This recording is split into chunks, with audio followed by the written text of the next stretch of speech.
So here we have you back in the bird room 1 week later. Last week I said nothing going on. Well, this week there is. What's been going on? Just take a look behind me. Birds in cages. Do you remember all my birds were in the flight cages? They were in the hens were in the big flight cages, the cockbirds were in the other flight cages. But now I have them all selected as the pairs that I'm looking for the breeding of the 2025 season. Here I have 4 hens, 4 cockbirds. I have 4 hens, 4 cockbirds, and 4 hens. That's the way I'm going to be pairing. Pair number 1, a non-intensive cockbird is going to go to this intensive hen. Pair number 2, a non-intensive cockbird to another intensive hen.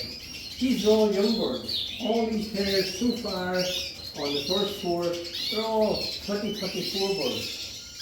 So we don't really know what they expect this incoming season of how they're going to get on. I actually haven't kept too many over-year birds or 2-year-old birds for this year's breeding season, which in respect is a good sign. A good sign being that all the birds that I have selected to keep to move forward in my breeding program have all been young birds. So what that was telling me that the young birds this year have all better than the birds from the previous year. So we're moving forward.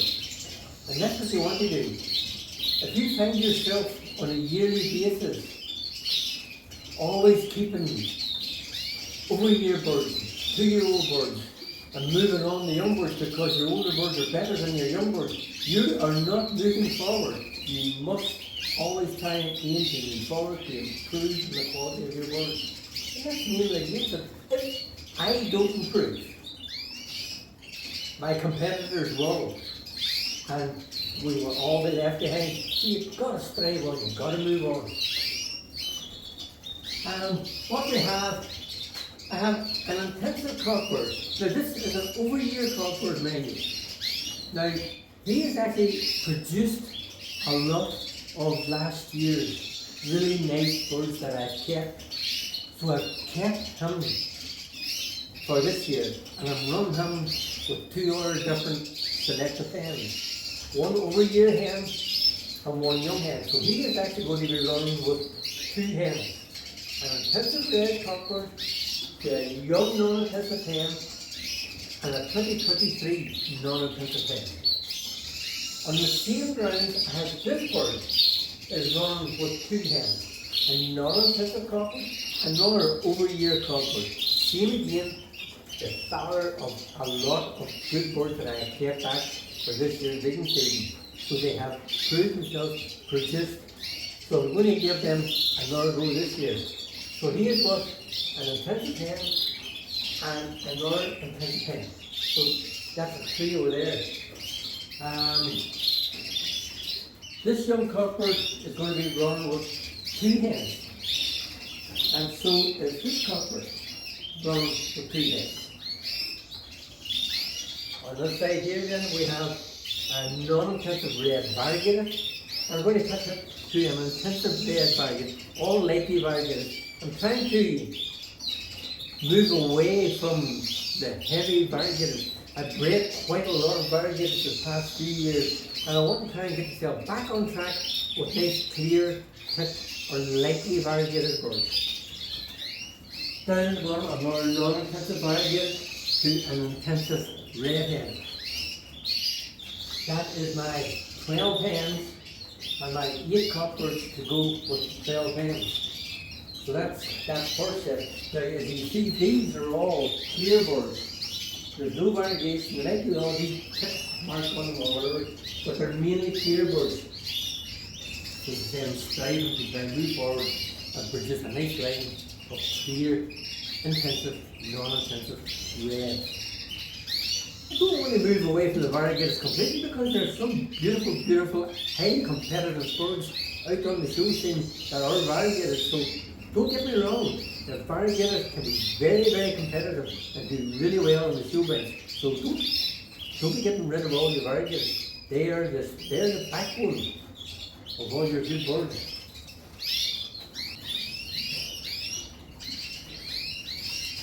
So up here we have an intensive red variegator, over-year bird, beautiful bird, strong colour, and it's a bird I kept back from last year. So he's on with a non-intensive variegated hen, and we have another non-intensive red variegator, beautiful feathered, nice shaped variegated bird, run with an intensive red hen. I want to keep that slight bit of variegation. If I had light variegation, happy. Down here we have an intensive red variegator to another non-intensive red variegator. Same again, this is another variegated pair. Now this pair, you look at the colour of this one and go, what's this? It's a bird I had bred down and it would be half brother to this bird, which is an intensive red ivory. I will be trying to, you can see they have been bred down. This is my probably third year at them. They started off with a nearly self-red ivory. And now I'm hoping to try and produce some nice, eventually clear red ivory. So this boy is going to be running with a non-intensive red hen, and he is running with an intensive red. So you have an ivory cockbird that is to a red hen. What you will get from that pairing, you will get red cockbirds, and all of those red cockbirds will be ivory carriers. Undoubtedly they will all be variegated. Some might be heavier or lighter, so what I do, I get the nice good red variegated that's lightly variegated, I'll keep them. I know they'll be carrying ivory, so I'll be using them for next season's ivory. Hens that you get from this pairing won't be ivory, so they'll be visually ivory. Same again from both these pairs. Whatever hens I get from this pair will be cut to a cockbird that comes from that pair. So the cockbird will be a red, and I'll try and select the one that has the most red on it with the least amount of variegation. And the hen, if I can get a hen with the least amount of variegation, that is ivory, I will be cutting that cockbird to that hen, and a young bird from that pair to that pair. And this is how I'm going to move on to try and produce my own line of red ivories.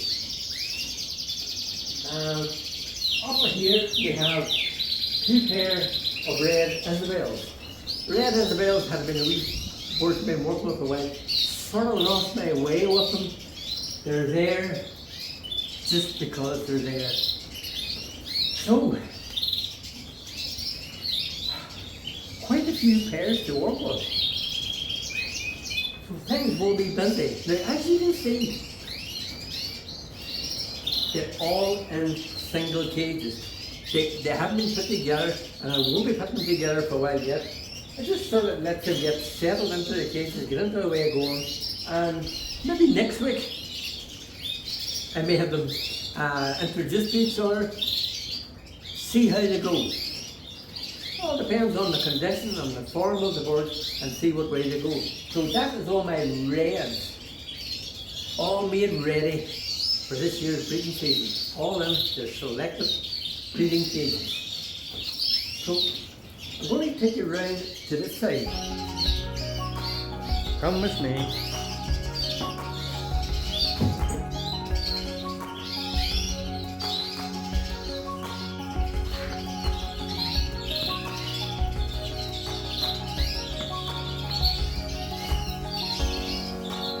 So, as I had said in my previous video, last week's video, these cages are going to be used for breeding my Suskins.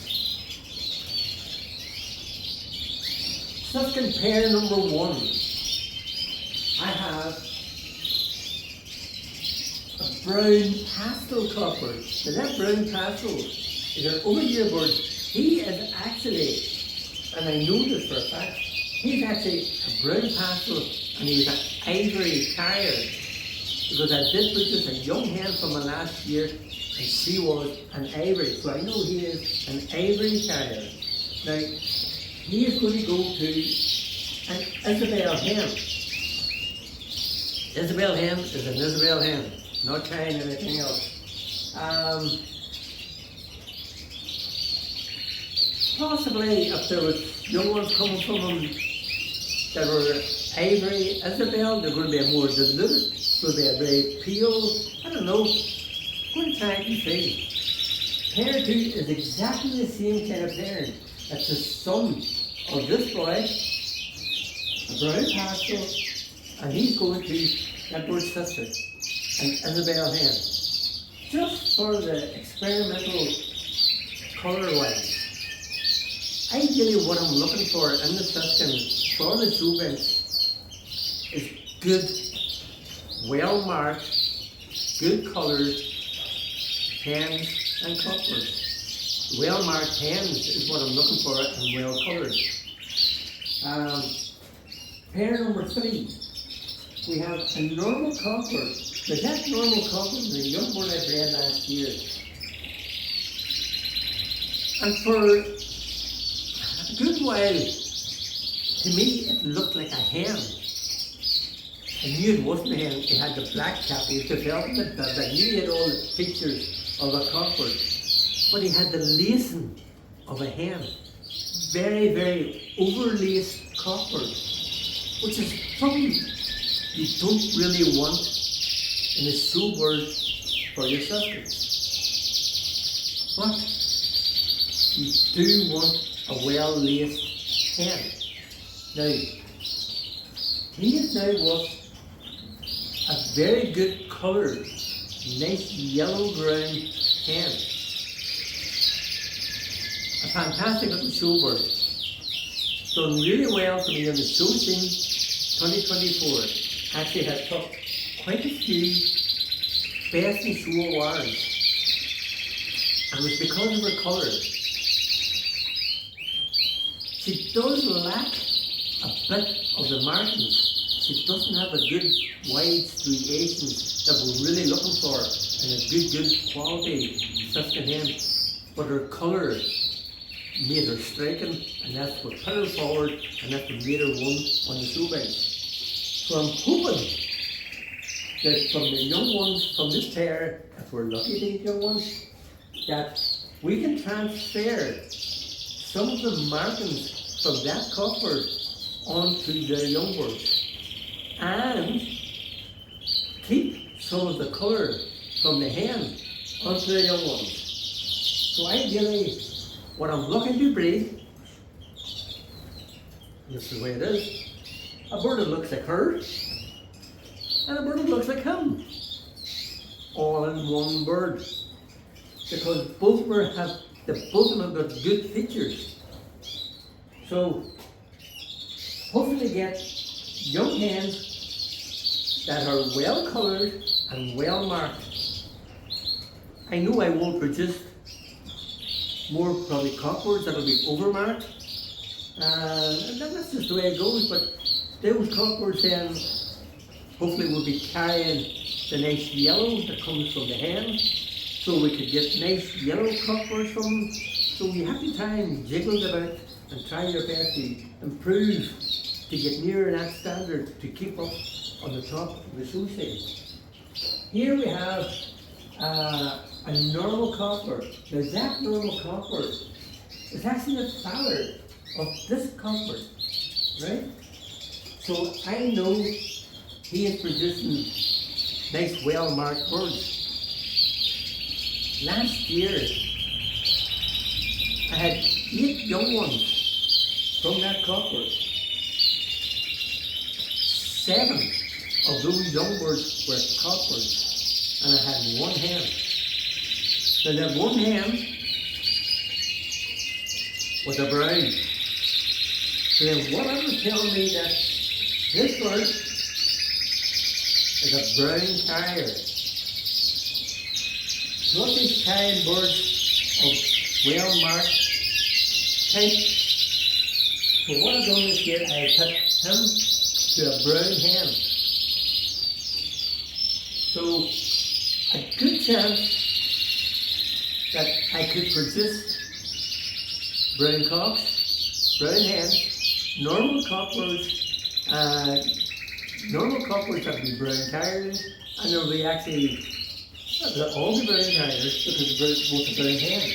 So let's go down on the line of the browns. Down in this bottom corner, pair number 5, we have a normal cockbird, an over-year cockbird that has produced some lovely birds in the past. Now he's a well-marked bird. He is what an ivory hen. The result of that is all the young cockbirds and normal cockbirds would be ivory carriers. I'm not really looking to get in the ivory path. But they will all be carriers, they will all be normals, the hens will be normals. So we'll see how it goes. Should be nice birds, just be well marked, well used birds. Pair number 6 is another brown pair. But this is a normal cockbird that's not carrying any brown to a brown hen. So all of the young cockbirds will be normals, but will be carrying brown. You will be produce brown hens. So this is sort of like a double pair that I can swap the young ones from this pair to that pair and cross them back and forth, and that can move me forward on a nice brown line. And then this pair here, 2 pairs, I can swap them back and forward, and that will move me forward on the normal line. The boys at the top will give me a sort of a wee multi-mix of different colour mutations, so we'll see how they go. Over here, what have we over in this corner?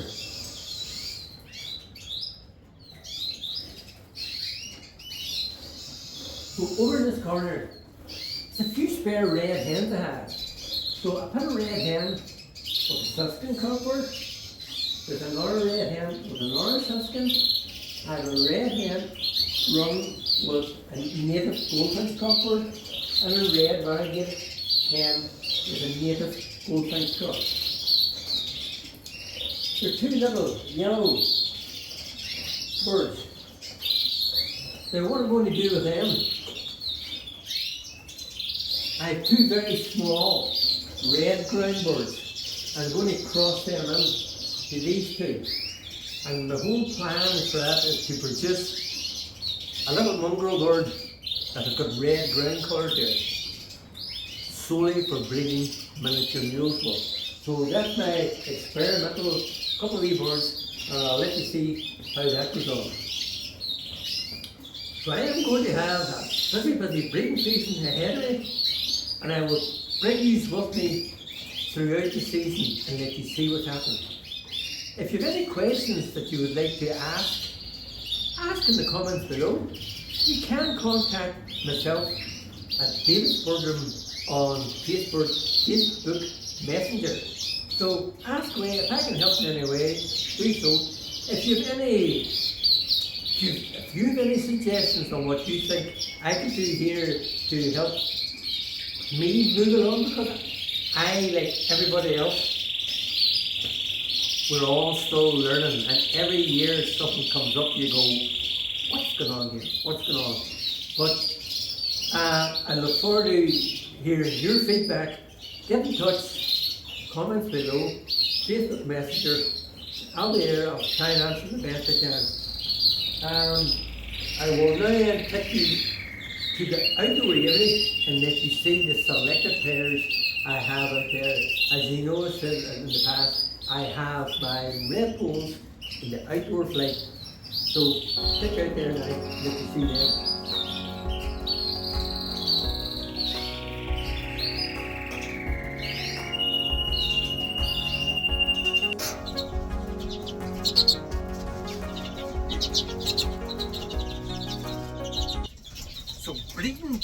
Congratulations at the ready here in the outdoor flights Davidsburg room.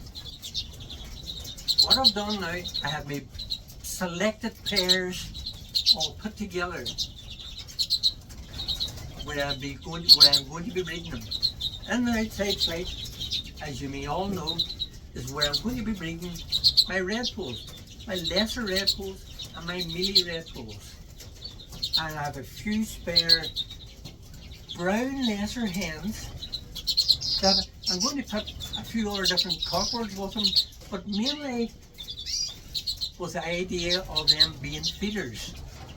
And with the added bonus, you just never know, the hen in this corner here, brown hen, is along with a brown siskin cockbird. Brown hybrids, siskin red pole hybrids. You just don't know. If she was down in lays and her eggs are blank, I intend to use her then as a feeding pair. Second pair we have here is a pair of straight brown lesser red poles. And should get full eggs, and if not, same again, feeder pairs. The pair we have in this site is another brown lesser hen. Now she's along with a native goldfinch cockbird. So you have a goldfinch brown lesser red pole. Goldfinch red pole hybrid. Same again, possibly a good chance, blank eggs, non-fertile, but if they lay, I'll use them as feeding pairs. The pair at the front, now it's a normal mealy red pole, a young bird, but he's along with a brown mealy hen. Now the brown mealy hen is 5 years old this year, so I'm not really expecting anything from there. They're together just because.